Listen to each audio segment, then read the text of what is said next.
ఉత్తర America Telugu సంఘం తానా ప్రతిభగల క్రీడాకారులను ప్రోత్సహించడంలో ఎల్లప్పుడూ ముందుంటుంది. సెప్టెంబర్ 21న తానా కరోలినాస్ బ్యాడ్మింటన్ లీగ్ పోటీలు విజయవంతంగా నిర్వహించింది. Kids doubles, youth doubles, men's doubles, women doubles, mixed doubles పోటీలతో పాటు ప్రత్యేకించి లెజెండ్స్ కోసం కూడా ఇందులో పోటీని ఏర్పాటు చేసి సరికొత్త ఆటకు శ్రీకారం చుట్టింది.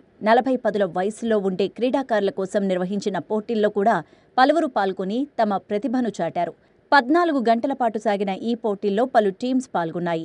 8 కోర్టుల్లో 230 ఆటలతో సాగిన ఈ పోటీలు రసవత్తరంగా సాగడంతో వచ్చిన ప్రేక్షకులు కూడా సంతోషంగా క్రీడాకారులకు చప్పట్లతో ప్రోత్సహించారు.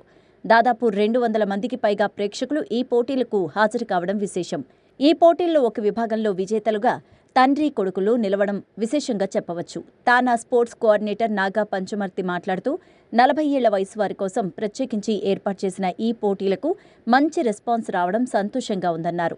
ఈ పోటీల్లో ఎంతో మంది క్రీడాకారులు పాల్గొని తమ ప్రతిభను ప్రదర్శించారని, తానా ఎలాంటి పోటీలు మరిన్ని నిర్వహించి ఆటగాళ్ల ప్రతిభను వెలికితీస్తుందన్నారు. ఈ పోటీల విజయవంతానికి TANA event coordinator Amulya Kudupudi, TANA RR Rajesh Yarlagadda, TANA international coordinator Tagore Malneni, team square chairman Kiran Kothapalli, Ravi Vadlamudi, TANA local team తదితరులు కృషి చేశారు.